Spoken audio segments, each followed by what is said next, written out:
Assalamualaikum warahmatullahi wabarakatuh teman-teman. Balik lagi bersama Kang Idan, Kang Idan 937 Channel. Makasih buat teman-teman yang udah mengklik video ini. Oke, kali ini kita akan membahas mengenai pengobatan alternatif yang sekarang lagi viral, yaitu soal pengobatan lidah daya yang bisa mengobati patah tulang atau tulang yang keluar dari sendi yang menggeser gitu kan. Kemudian juga banyak sudah membuktikan bahwa salah satunya yang sudah membuktikan pengobatan ibu ida Dayak itu adalah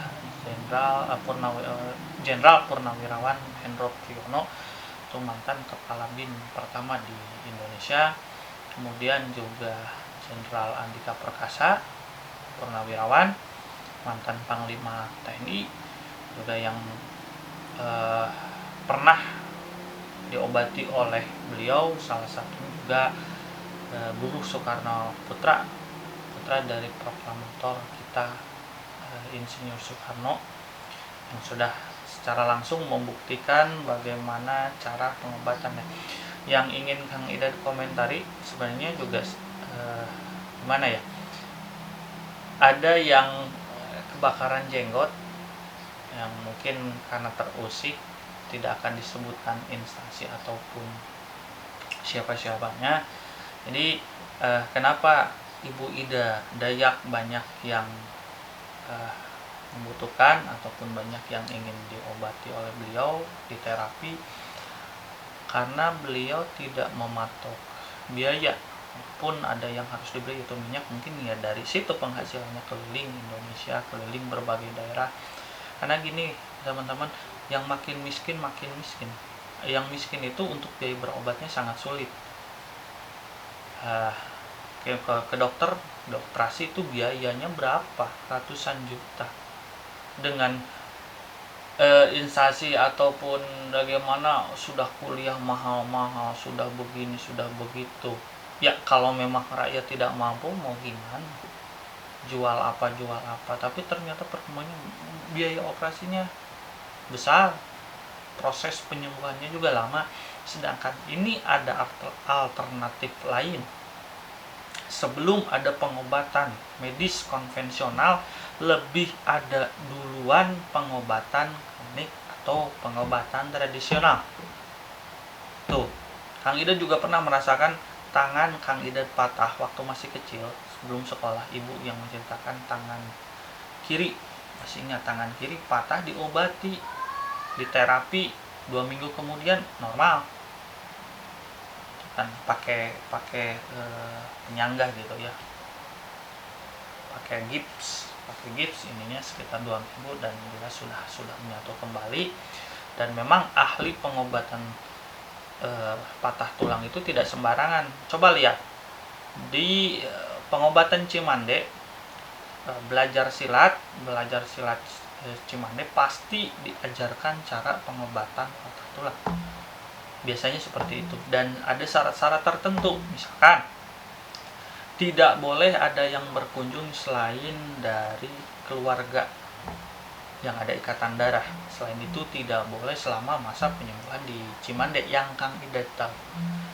Kemudian juga biasanya kalau sudah dipegang orang lain terus diobati ke Cimande, terpaksa harus dikembalikan dari awal.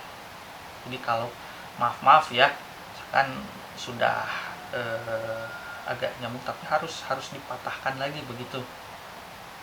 Jadi di restorasi ya, restorasi dari awal.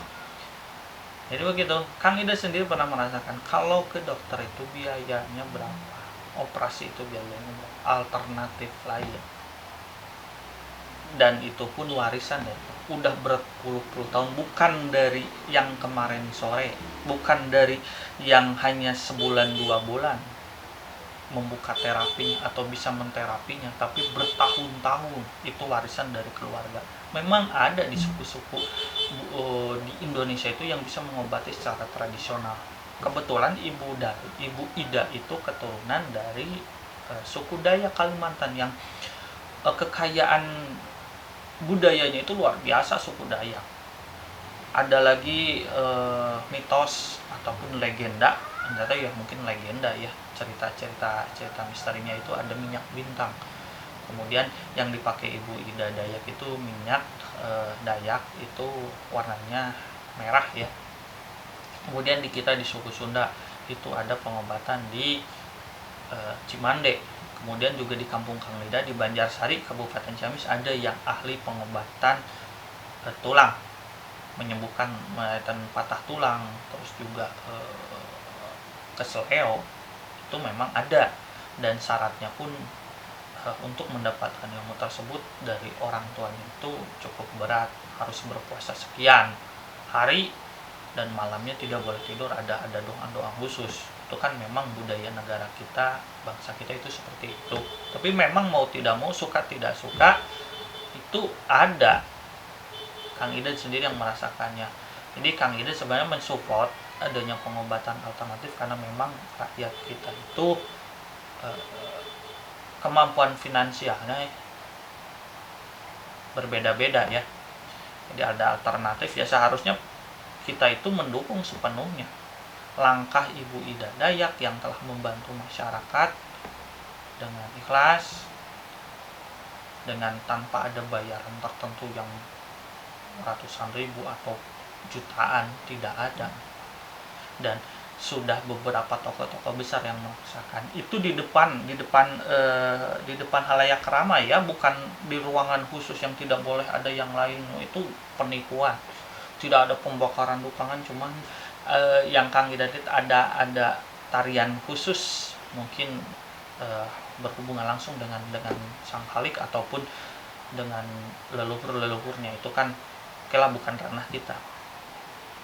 Itu di depan mata dan banyak yang sudah membuktikannya. Disinilah kebijaksanaan kita dalam menyikapi hal seperti itu. Di setiap kejadian pun ada pro dan kontra.